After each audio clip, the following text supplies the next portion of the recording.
It says, Dear John and the crew, here's a little bit about myself. I'm 30 and just got married to my wife in October of this past year. I was born with a genetic defect called Alport syndrome. It's a kidney disease.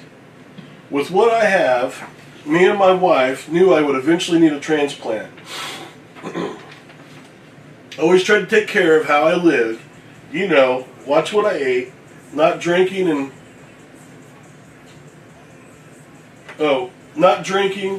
and read all the over-counter medicines for kidney warnings. Well, in July of 2014, I was feeling very tired and run down. I knew what this meant, so I called my renal doctor, and we found out that my kidney function dropped drastically. They didn't know why. They only guessed that I could have had an infection that caused damage that my body can't repair. So I was told I would have to go on dialysis. Oh great, I thought. Now I have to get stabbed with needles 3 days a week and sit in a chair for 4 hours every time. I am fortunate I got into a trade. He's an electrician, and worked hard to establish myself to customers, so when one of the places I worked had a second shift job open up, they asked me if I would take it. This job came with no wait period for health insurance and disability. I would be able to work full-time and do dialysis. I took a pay cut from working as a contractor, but the workload was less and I wouldn't have to travel.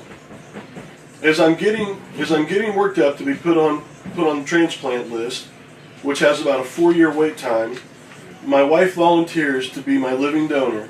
She happens to be a perfect match for me, and we are scheduled for the transplant May 27th.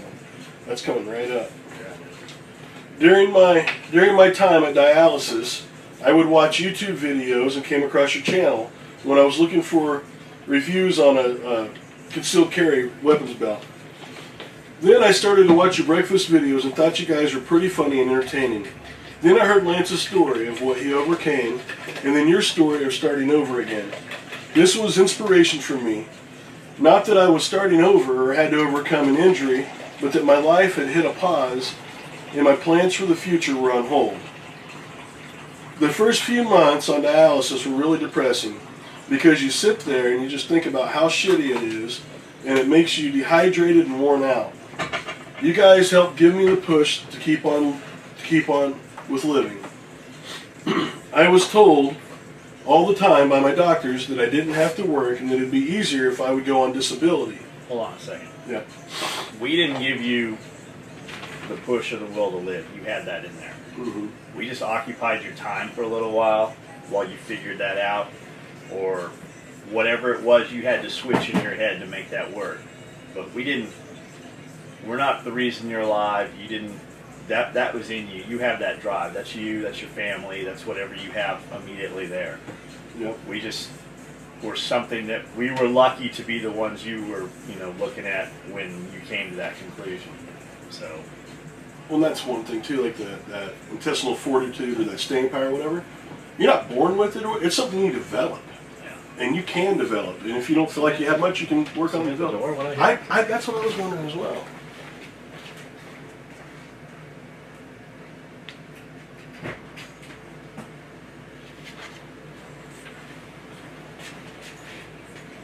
But yeah, no, you can develop that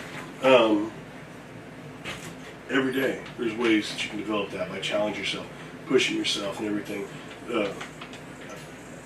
Challenging but attainable goals, and as you get better and stronger at it, keep raising that bar up.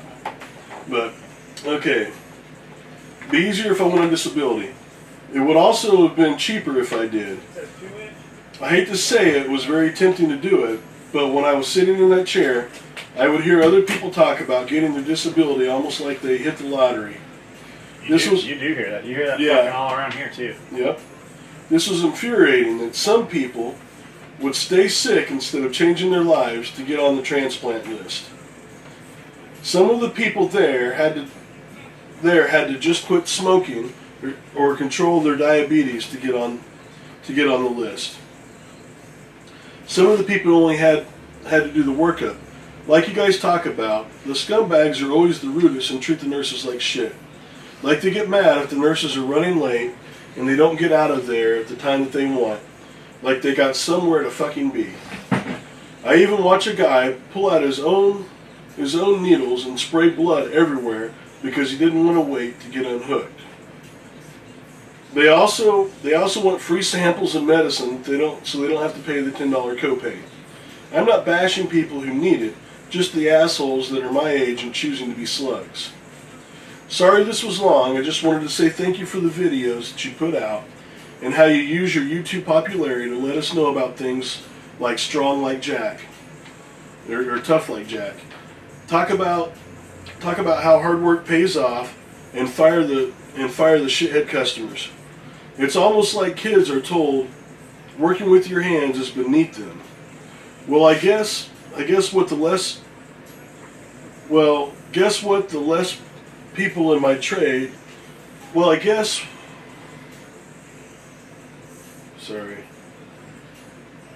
what the less people in my trade, the more you pay. I will continue to be a customer. I just placed an order using your Facebook coupon code. I just wish you had the clothes bag and Typhon with red, and that would have been a sick hospital bag. But I ordered a 12-gauge mini, a H harness, and Velcro 3 pistol mag holder, all in Typhon. Thanks for the inspiration, Andrew. Shit, dude, we don't have any of that shit in Typhon. P.S. I'm not writing this to get read in one of your videos or get anything out of this. If you choose, you may have my permission to use this as you please. Yeah, if you guys don't want this shit read, that better be the first thing in your email. Yeah, put it at the top. He didn't care. No, but because we don't pre-read. You better put that shit all through that fucking email. Because I glance through these, and if it's something we're going to read, I usually don't read them all the way through. We let him read it, and then we can talk about it on video rather than having it. Because we want you guys to hear what we really think and what we really do. And if I fucking pre-read it, I'm going to have a bunch of predetermined shit. Right. And it might not go the same direction. So yeah, it's not scripted or anything. I mean, it's just... we hope you're feeling better. We hope you get better. And you definitely have the right mindset for it. You'll be the guy that comes out like it never happened. Yep. And, yeah, just...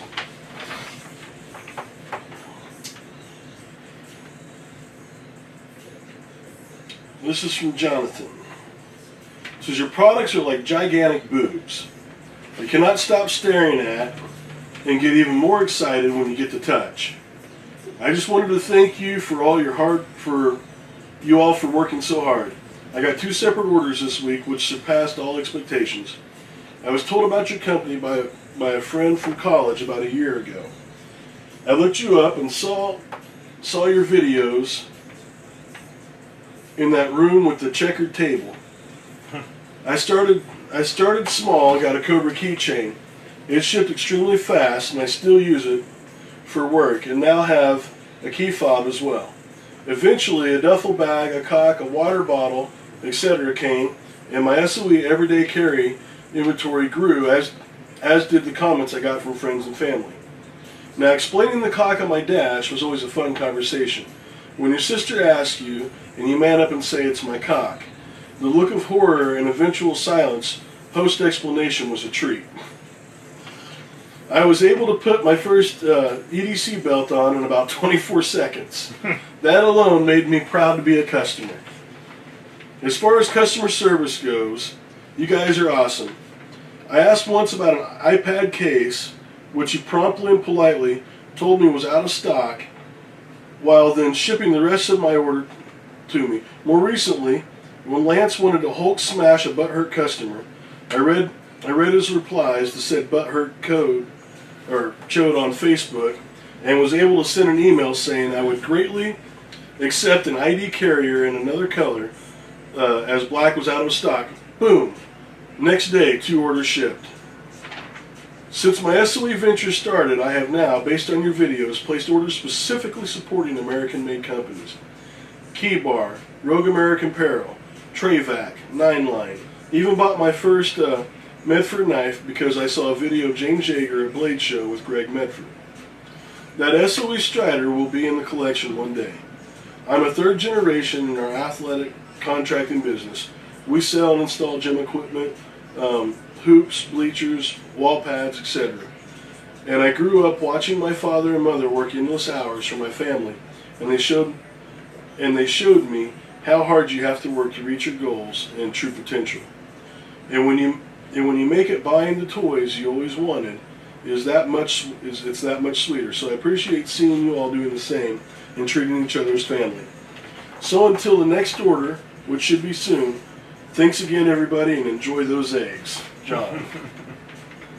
Cool deal. That's awesome, man. I think a lot of that, like you said, you watched your parents. You grew up watching your parents work. We had dinner a few weeks ago with some friends, David and Kaylee Jordan, and they both work all the time. And they come down here, and David works part time for James on the range, and he's got an awesome job. He's got awesome stories about his job, and he's got a YouTube channel. He was doing some gear reviews and some training videos and stuff like that. And I said, man, you need to do videos on your job history. He's got a cool job. He's been to some fucking crazy places, done some cool shit, and maybe one day he'll do that. But what struck me about that was they have 2 daughters. I believe they have 2 daughters, and one of their daughters, she works, I want to say, like, it's pizza place, Pizza Hut, Domino's, somewhere like that.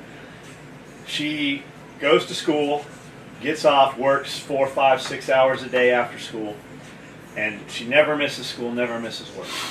Called mom. She had an ingrown toenail and had been dealing with it for a while. Called mom in such pain that she had to leave school, go to the doctor, and have the toenail removed. So they go to the doctor. He numbs her up, cuts the toenail out, gives her some pain meds or whatever. And she says, Mom, can you take me to the pharmacy to get these meds or painkillers, whatever it was that she needed? So her plan was not to go get the pills and go home. Her plan was to get the pills to kill the pain to be able to go to work. And she did.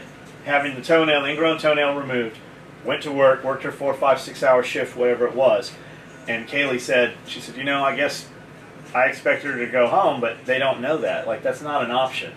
We work. Every time we're supposed to work, we always work. Kaylee was saying she'd been sick a few months ago and was so sick, literally, that she could not physically go to work. Between throwing up and diarrhea, every fucking 5-10 minutes, like she could not leave a bathroom. She's like, I would have had to have had a toilet with me everywhere I went. And she said, that's the first time I've missed work in years. And she said, our kids growing up have never seen us. Like, that's not even an option. It's not programmed into them. They don't know that calling in sick or not going to work is even an option. And that stuck with me. That's something out of that whole time, that whole conversation. They said a bunch of cool shit. We had a great time having dinner with them and hanging out and just bullshitting and listening to David talk. Some cool stories. But that was one thing I took away from that, and that just made me think of that. Like, he grew up watching his mom and dad work, and that their kid, they grew up, their kids, that's not even in them. Like, that was never an option to not go do what you're supposed to do. Well, when you were saying a couple thoughts came to mind too. My kids and stuff. When our kids are little and they fall down and hurt themselves, what do? Right. You laugh and you're like, hey, because you change their fucking mindset. He calls it helicopter mom because they're hovering around them and don't let them bump and fucking make a little bitch. Exactly. But you do that with kids and stuff, and they're like, oh yeah, you wipe it off and run and play anymore. I don't need, it's okay, maybe a little blood juice, whatever, and go on. But and it's that same mindset starts then. But I was thinking about another thing on a different note. Realizing about me is, like, I haven't had the flu or anything probably almost 2 years, and from eating healthier and everything, and cutting the soda out and staying hydrated with water and everything, and just that's what you always vitamins said. and stuff. Something you said when you first got here. What's it been? Almost 2 years now, probably a year and a half. You said food is medicine. Yeah. And like, you took that to heart. Like, that stuck with me. I never really thought of it that way. That was something, I don't know where you picked it up from. Food is medicine, and medicine is food. But when we hired Lance couldn't work for more than a couple of hours without having to lay down. He couldn't fucking do it. His vision would get blurry. Fucking massive headaches. His legs would cease to work. And every week you see Lance progress further and further and further, whereas just a year and a half ago, Lance came here, and Lance's job, his capability and capacity, was to feed the animals and water the garden. Like, that's what we hired Lance to do. Lance was the farmer. Like, that's what we called him. Lance was our groundskeeper. And he said, you know, food is medicine, and we planted a shitload of fucking herbs, and everything that came in this kitchen, almost probably 80% of what we fucking ate last year, vegetable wise, was grown right out here on this hill or up there in the barnyard. Yeah, exactly. But that's, you know, part of it too, just being a good steward of, you know, just even with the Sweeney nutrition and so forth, just taking care of yourself. I mean, you've only got one you, and you don't want to go on dialysis or anything like that. Or you're not saying that he didn't take care of himself to get there, or whatever. He's got a genetic defect, I think he said, or whatever. But still, honestly, a lot of those things, diabetes and stuff, a lot of that can be avoided. Yeah, most diabetes can be avoided with diet and everything, and lifestyle change. And that's a thing, lifestyle change. You see them at the grocery store in the scooter, and when you look in their shopping cart, what's in there? Fucking sugar. Oreos. Yeah. Fucking nothing that was grown in the earth is in that fucking shopping cart. Right. Ben Thomas, Mookie, just being Mookie, you know, the asshole that he was. We'd go to the grocery store, and he'd have some shit in the shopping cart, and he'd see one of them in that scooter, in the rascal scooter, fucking lifting up to get some, and whatever it was he had in his shopping cart that they had, he'd look at it and fucking put it back on the shelf. They'd look at him like, what the fuck's he doing? And we'd all, what are you doing? He's like, well, I don't want to whatever that was. Right, exactly. It's obviously not working for them. Exactly. That's a good deal. And like, when I go grocery shopping now and stuff, ever since it started changing, all the fucking aisles down the I do the perimeter. Start on the outside. Fucking, and I stay away from all that shit in the middle. I do my produce, my meats, and boom, and I'm done. Fuck all that refined shit and this and that, and you know, read some of the stuff on it. And they'll have like natural, they'll have natural flavors. 10% real fruit juice. Yeah, and it'll be like, and you look at the ingredient stuff, and the natural flavors will be like less than 2% natural flavors with other natural flavors. Yeah. What the fuck is that? You know? I got one last one here. Scott Wolf, from Zert, buddy of ours, one of Aaron Malden's right-hand guys. When Zert stood up, I met the Zert guys through another guy. I met Scott Wolf off Facebook. He was the NCOIC of Halo School, and he had sent us some rigs, some prototype shit that we designed and built with him, and then built a bunch of them for the Army. And they got a system they can clip in, so it'll jump an M4, it'll jump a Barrett. Yeah, out of Arizona. Yeah. It'll jump a full-size Barrett, uncased, clipped in. We put some photos up, and a bunch of these fucking dipshits out of the internet world. I'm 82nd Airborne. You can't fucking jump that. There's no steel hardware. Blah blah blah. I'm like, well, you might want to talk to your boss's boss, because that's who we're fucking dealing with. Because they're fucking jumping them. We got pictures of them jumping them. Fucking. I'm sure. Guys, You met Scott. Yeah. Fucking we had dinner with. Well, I didn't have dinner. Aaron and Scott and I didn't have dinner. We stood while you guys all had dinner. Texas Day Brazil. That's right. And so, anyway, Scott has co-authored a book. I don't see the other dude's name in here. With Stephen Knight. And it's called These Deadlands, Immolation, Volume 1. It's paperback. It just came out in paperback. It's available on Kindle. I don't know about audiobooks. Some of you guys have asked about it. But if you're into the survival fiction stuff or the zombie fiction, it's fucking been big for years. It's kind of what got me into the movement or brought me back into it. David Crawford wrote a book called Lights Out. Very, very famous. I believe they're making it into a movie or a TV series right now. I haven't talked to David in a year or so. I'm quoted on the back of the book. David is a big part of us leaving San Diego. We moved here because TAC Response was here. David has come here and trained. Awesome dude. Lights Out, though, was the first book. My kids have read it. It's a fucking big book. It was published on the internet on AR-15. When I printed it out, it was almost 1,200 pages that I'd read. Amanda read it, and that was kind of the catalyst to us leaving California at the time. But then that's kind of led up to like Walking Dead and the zombie movement. Zert has some very fucking high-speed dudes. I don't know if it's publicized what they've done in the past, who those dudes are, but they're very, very high-speed guys doing some very cool shit even today. and they do a lot of training out of Arizona. They travel, zombie themed, but it's all real world shit. And it's a community and kind of a lifestyle. They've got dudes in the organization that obviously don't train like everybody has. They've got some awesome shirts and swag and stuff. Aaron Malden, solid fucking dude. If you guys are in Vegas, even if you're not going to train with them, hook up with these guys. But anyways, Scott has co-authored this book. It's available on Amazon. It's called The Deadlands. It just came out. It's $19.99 on paperback, and it's 500 some pages. It's also available on Kindle. It's 528 pages. But check it out. It's got a lot of reviews so far. It just released, I believe, yesterday. It's got 35 reviews already here. 83% of them are 5-star. 6% of them are 2-star. I always worry when there's no negative reviews.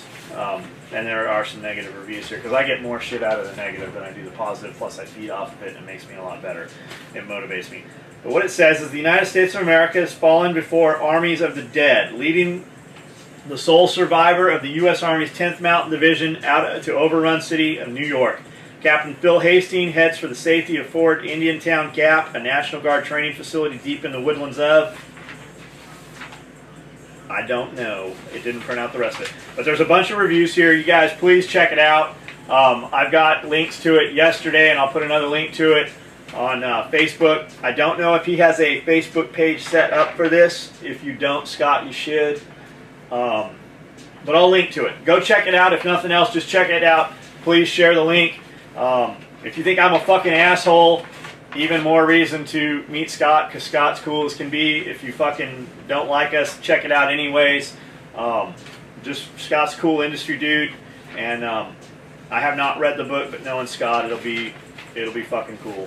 He's got a lot of fucking technical advice that would go in there, a lot of cool shit that unless you have really been there doing that shit, you wouldn't have any fucking clue what these guys do, some of the stuff. So check it out, and that's the Deadlands Immolation Volume 1 on Amazon. You can find it, and there'll be a link on our Facebook page also. So that's what I got. Right on. All right, turn that shit off. All right. Happy Finger Popping Friday. Have a great weekend, guys.